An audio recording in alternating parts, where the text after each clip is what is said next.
Меѓутоа, она што е уште поголем проблем во нашата земја е тоа што кога ќе пресметате прилагоден јас, во тој јас се зема во предвид и карактеристиките на работникот.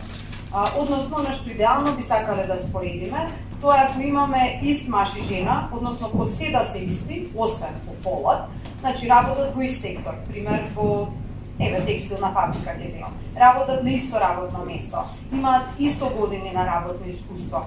Значи се е исто освен нивниот пол. Во тој случај, во Република Македонија, тој прилагоден јас е над 20%.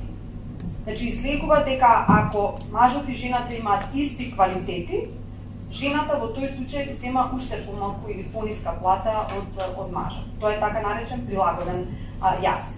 И тој јас практично ни покажува, кога ќе го пресметате прилагодениот јас, тој ја покажува дискриминацијата.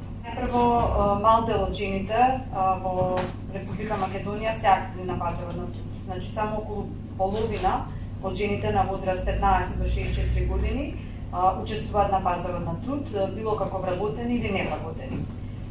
За разлика од жените, значи тоа е случај со 77% од мажите, така што тој родов јас во неактивност е 27% поени. Само за споредба во ЕУ тој јас во просек е 11%. Значи кај нас жените, голем дел од жените воопшто не учествуваат на пазарот на труд.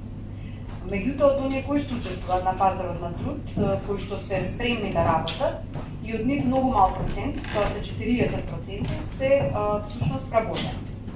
Значи, едната, да кажам, неповолна положба е дека малку жени се активни, вториот момент е дека и од оние кои што се активни, релативно мал дел се вработени. И тука јазот во стапката на вработеност помеѓу мажите и жените е 20%.